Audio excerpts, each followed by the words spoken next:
This is the CBS Evening News with Harry Reasoner substituting for Walter Cronkite. And Eric Seberide in Washington, Daniel Shore in Washington, Robert Pierpoint at the White House, Morton Dean in New York, Hal Walker on Capitol Hill, Terry Drinkwater in Yorba Linda, California, and Bernard Kalb in Battambang Province, Cambodia. Good evening. The nation's Roman Catholic bishops, meeting in Washington today, approved a statement on birth control which falls between strict Vatican teachings on the subject and growing pressure for a change in church policy. The story in the background from CBS News correspondent Daniel Shore. It has been a trying week for the Catholic bishops of America, marked by demonstrations in support of dissident priests and late-night sessions grappling with a stand on birth control. Now a pastoral letter has been adopted by an overwhelming vote of 180 to 8, but it is still not likely to end the controversy. The statement supports Pope Paul's encyclical banning the use of artificial birth control, but indicates that Catholics who have practiced it will not be denied sacraments. Bishop John J. Wright of Pittsburgh, chairman of the drafting committee, drew a distinction between the objective evil of contraception and guilt. It implies that those who are practicing artificial contraception are in fact acting against the teaching of the Church. If they are acting against the teaching of the Church, then objectively they are in sin. In the previous line to that which you read, we note that circumstances, including their own conscience, may enter to reduce moral guilt. We draw a distinction between moral guilt, which is a subjective matter known only to them and to God, and the objective teaching of the Church, which is known to those who read and accept the teaching. Bishop Wright, do you think that this pastoral letter will help the dissident priests who have been unable to accept the teaching of the Vatican? I think, sir, I can only answer that question with a hope. I have no way of knowing, as a matter of fact, whether it will answer the needs of any group, because those needs are so highly diverse. In the case of almost every man, they would be different. So I don't know whether they will or not. I can say what I hope, and my hope is this. I hope that it will contribute to the authentic theological discussion on the matter, and to the extent, therefore, that the problem is theological, I would hope that it would. The ambiguous statement left considerable room for interpretation, and the Washington priests, 41 of whom have been suspended for challenging the birth control dictate, chose to see it as a concession to their position. Father John J. McGarrigy. Our group has never attacked this encyclical, but has continually asserted that we would respect the conscience of our people who responsibly dissent from the encyclical. In the light of the fact that our position has been vindicated by the pastoral letter issued today, we now confidently look to Cardinal O'Boyle, in the light of this fact, to lift the penalties that have been imposed on the 41 priests here in the Archdiocese of Washington. But two Washington priests announced today that they are leaving their parish duties. One of them, Father Charles Ebeke. I am therefore withdrawing from my ministry in the parish, and by this withdrawal, I mean to refuse to cooperate with injustice, and I'll not go back until those penalties are lifted. For Catholic families that use artificial contraception, it will be some comfort to know that they can still receive the sacraments. They will not be turned away from the Church. There was less comfort for the priests who have staked their careers to assert a wider right of dissent within the Church. Having received little help from the Conference of Bishops, they are now considering a personal appeal to the Pope. Daniel Shore, CBS News, Washington. In the Vatican, there was no immediate official reaction to the bishop's birth control statement, which overshadowed two other sensitive subjects taken up in the pastoral letter. In one section, the bishops urge a full reassessment of the U.S. involvement in Vietnam and question whether it is either useful or justified. They also called for revision of the draft laws to permit conscientious objection to specific wars rather than just war in general.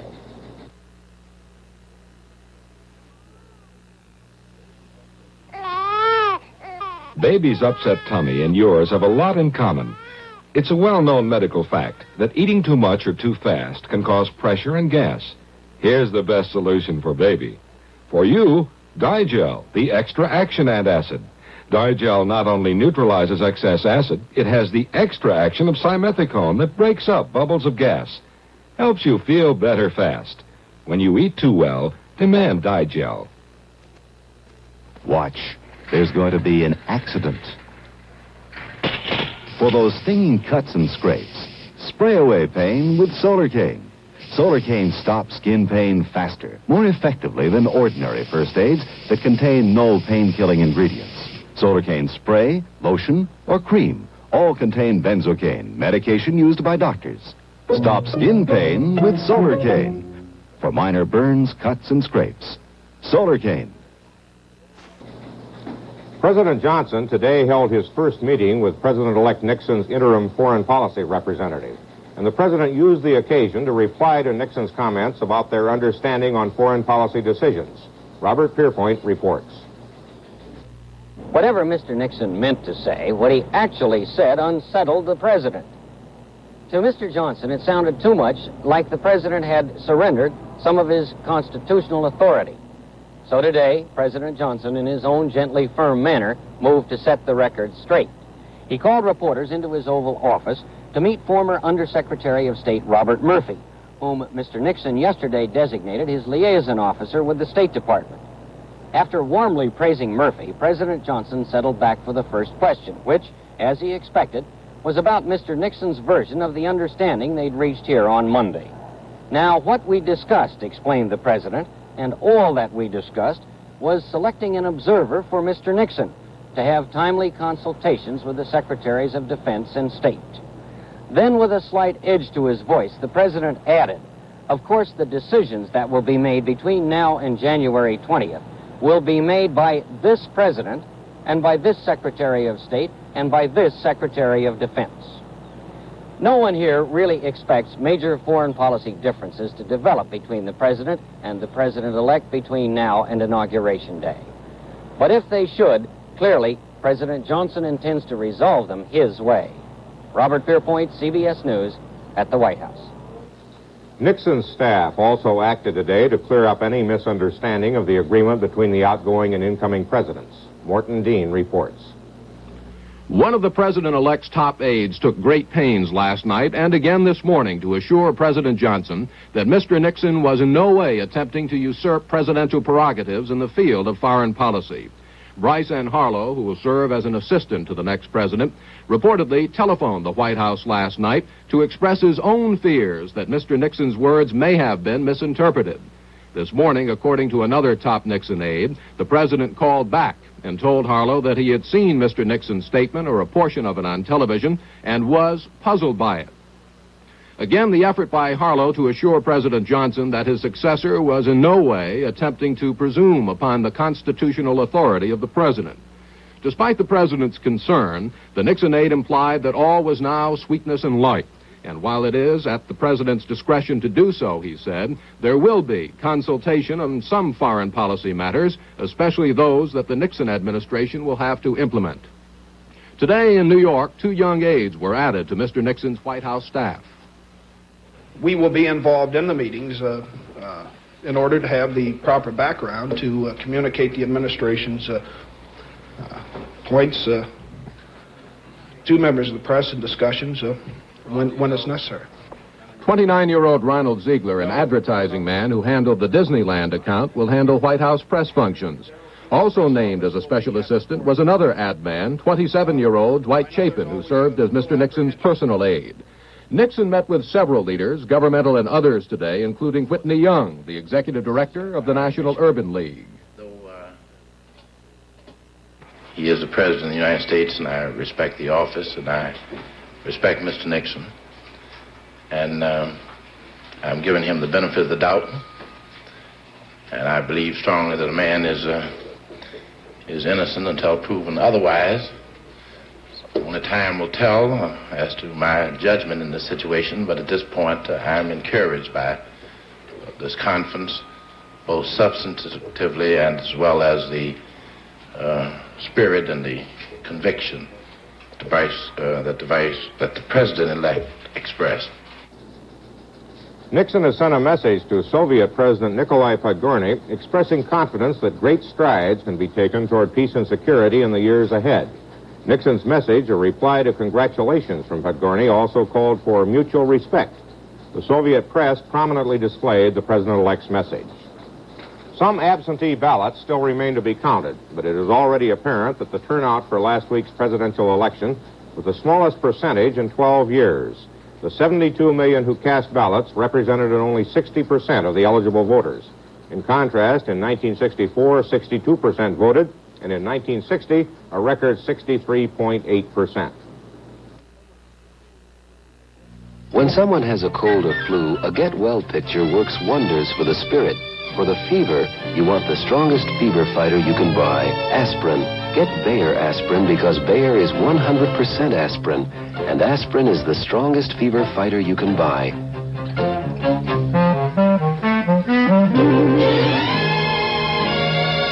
You'll see, a Get Well picture and Bayer aspirin, they work wonders. It's a curse to be born with a sensitive nose.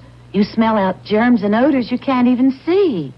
So I use Lysol spray on almost everything. Kills germs that can make you miserable. Stops mold and mildew and odors they cause. And eliminates odors in the air. Doesn't just cover them up. Has a clean, fresh scent. But never leaves a telltale odor of its own. Lysol brand spray disinfectant. You'll breathe easier for it. In Washington today, a Nixon aide discussed plans for the inauguration of the new president and said the theme of the events will be Bring Us Together. More on the story from Hal Walker. There's certainly nothing subdued about the preparations for the inaugural ceremony going on here at the East Portico of the Capitol. Work is moving right on schedule for the construction of the benches and platforms for the president-elect, for the small army of newsmen who will come here, and for the thousands of specially invited guests who will flock to the Capitol at noon on January 20th to watch the transfer of power.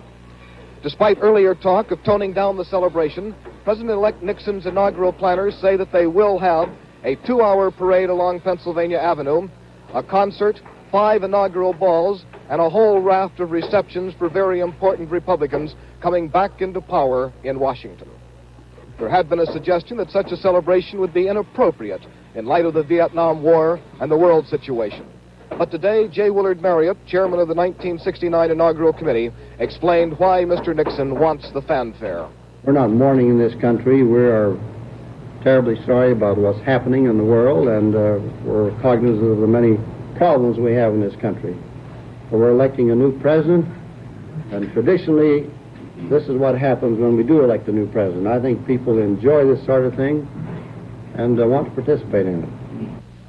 All of the details, financial and otherwise, have not yet been worked out for the inaugural activities, and yet the physical setting here at a cost of just under $300,000 is now 85% complete.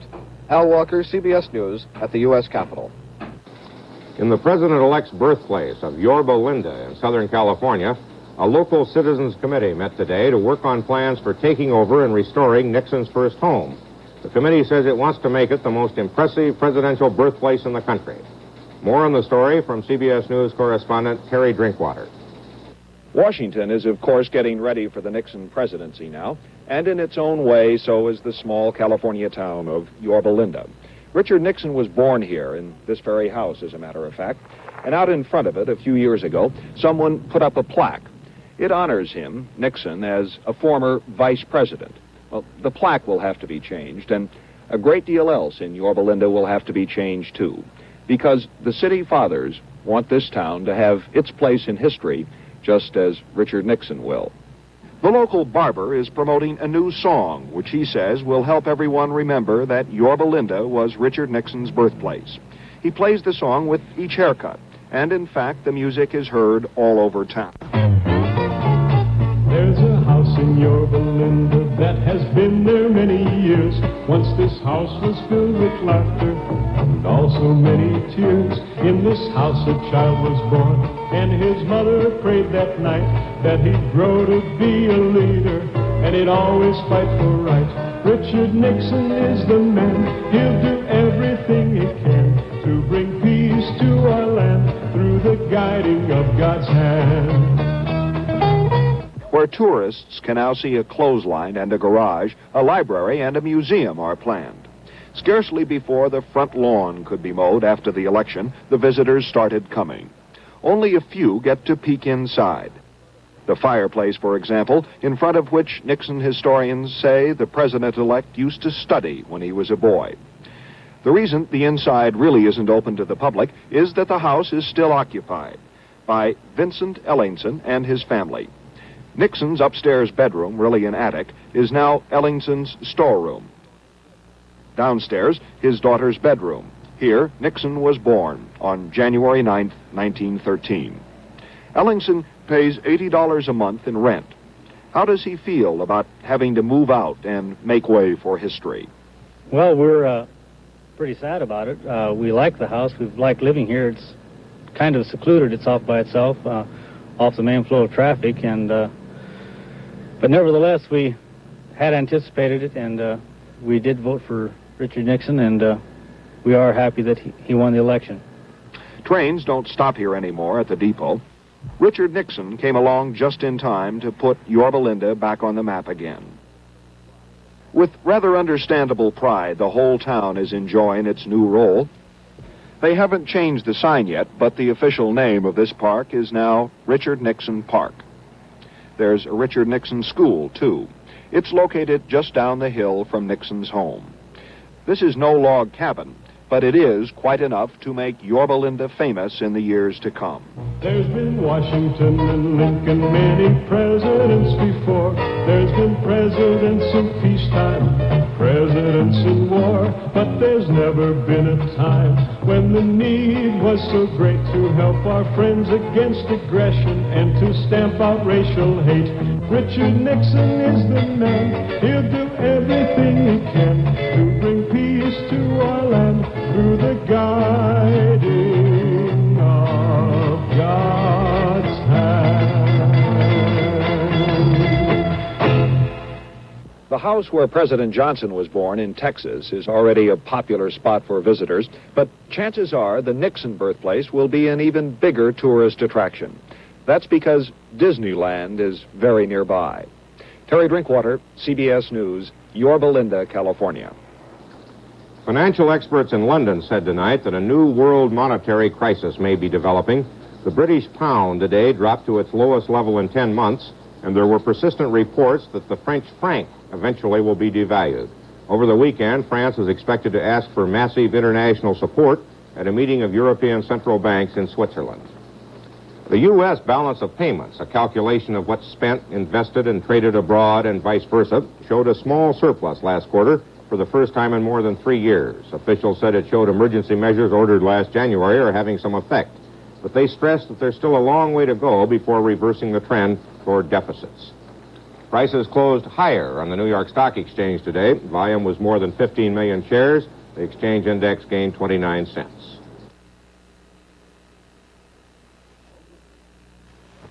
Mogan David makes an excellent table wine. Kitchen table. Delicious Concord grape taste. Dining table. Makes a fine dinner better. End table. Wonderful on the rocks. Card table. Night table. It's the star on any table. Mogan David Concord. Blackberry, cherry, rosé, and cream sauterne wines. Enjoy them often. Voilà. En fait, pour les menus américains, vous devez servir des vins américains. Alors, je préfère les vins secs Mogan David dans les nouvelles carafes minces. Les vins secs Mogan David Concorde, les vins secs Mogan David Red, les vins secs Mogan David Sauterne et les vins secs Mogan David de Burgundy américain. Oh, tous sont superbes et distingués. Vins délicieux pour les menus américains. Alors, les roast beef. Nuts. CBS News correspondent Murray Fromson reports from Saigon that the Thieu government is on the verge of ending its boycott of the Paris talks. Official sources told him that a South Vietnamese delegation may be sent to Paris within 3 weeks. Fromson learned from those sources that President Thieu began changing his position when he received assurances from Washington that Saigon would play a large role in the military aspects of the negotiations and a dominant role among the Allies in dealing with the Communists on political issues. In the war, the U.S. command in Saigon said that American planes attacked enemy bunkers in the demilitarized zone today, killing 34 North Vietnamese troops. American officials on several occasions have accused the Communists of violating an agreement to keep the zone free of military activity after the bombing of the North ended on November 1st. CBS News correspondent Bernard Kalb and a camera crew were permitted recently to visit Cambodia. The purpose was to interview 11 American servicemen who had been held there since their boat entered Cambodian waters last July, and to do some stories on Prince Sihanouk. We've carried the interviews, and tonight we have one of correspondent Kalb's reports on the Prince.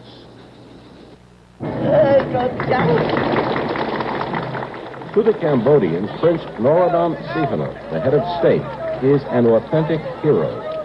This is spontaneous, not something that has been organized by the local authorities.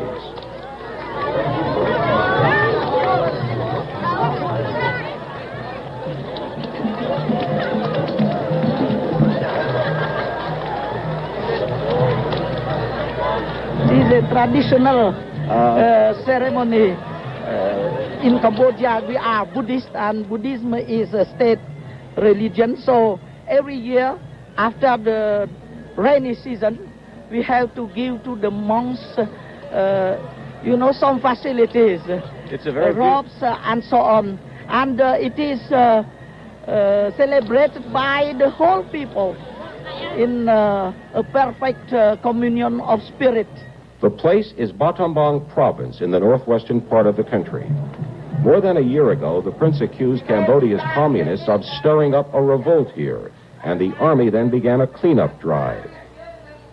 He's a skilled diplomat and impresario. He runs a militant neutralist policy. He denounces the communists and the United States when he feels Cambodia's interests are threatened. He broke off diplomatic relations with Washington in 1965. The prince also likes a show featuring the local talent.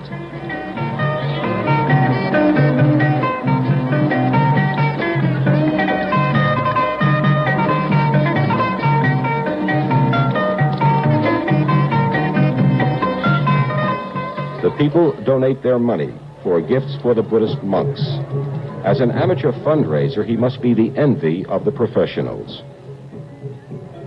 His wife, Princess Monique. It's all part of a day in the field with Prince Sihanouk of Cambodia. Bernard Kalb, CBS News in Battambang Province, Cambodia.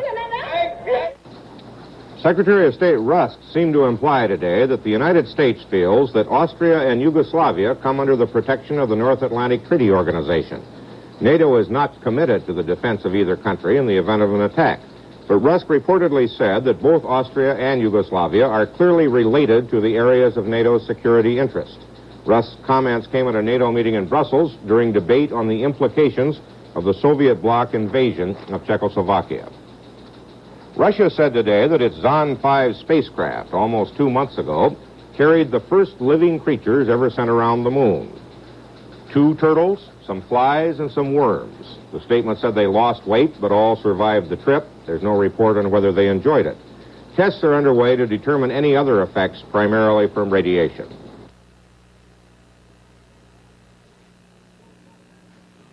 To a kicker, it's a long field goal. To an actress, it's a starring role. To a rower, it's encouragement. To a smoker, it's a Kent. The taste of Kent. The taste of Kent. The taste of Kent. More taste, fine tobacco. To a yodeler, it's a yodeler. To an expert, it's a special cue. To a father, it's a big event. To a smoker, it's a Kent. The taste of Kent. The taste of Kent. The taste of Kent. More taste, fine tobacco. If you smoke a filter cigarette, try the taste of Kent. There was a funeral in Moscow yesterday, which, considering the time and place, had some unusual features to it. We have some comments from Eric Severide in Washington. Eric? Now and then, little flashes of light illuminate the unknown past and the mysterious present. This is how we have been learning the truth of life these 50 years in the vast Soviet Union. There was the Khrushchev denunciation of Stalin, the text of which was smuggled out by the CIA, the glory and tragedy of the writer Pasternak, the recollections of Stalin's refugee daughter Svetlana, and now a funeral speech made by a cashiered Soviet general, a loving friend of the late writer Alexei Kostorin, who had spent 17 years in Stalin's prison camps.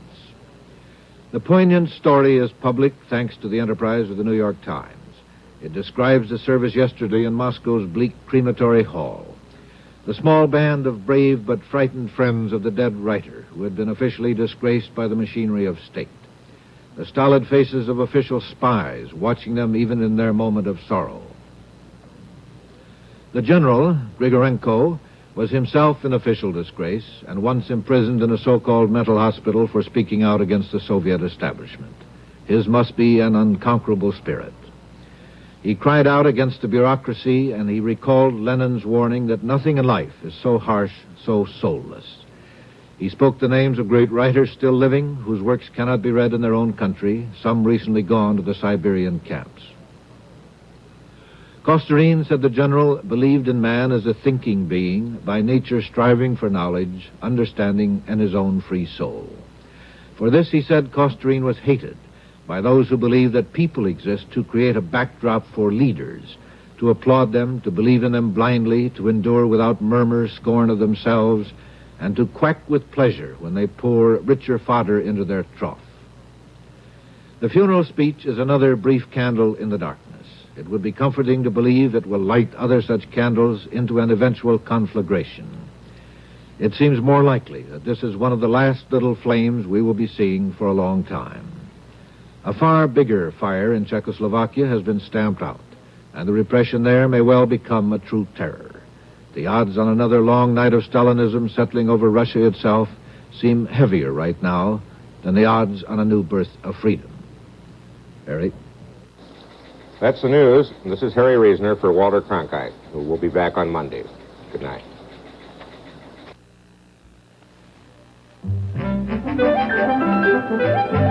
Now there's an alternate Route 66. The new one goes not only from Chicago to L.A., but to all 50 states. From Mount Rainier to Valley Forge. From the coast of Maine to the Mojave Desert. And to every other scene this country has to offer. It's the Phillips 66 route. A chain of service stations where the service is second to none. And the gasolines are geared for top performance. Whatever the climate, conditions, or grade of the road. One brand, one complete credit card. One hometown kind of service all the way. That's performance. Try this new Phillips 66 route. It's one of the great national scenes. At Phillips 66, it's performance that counts.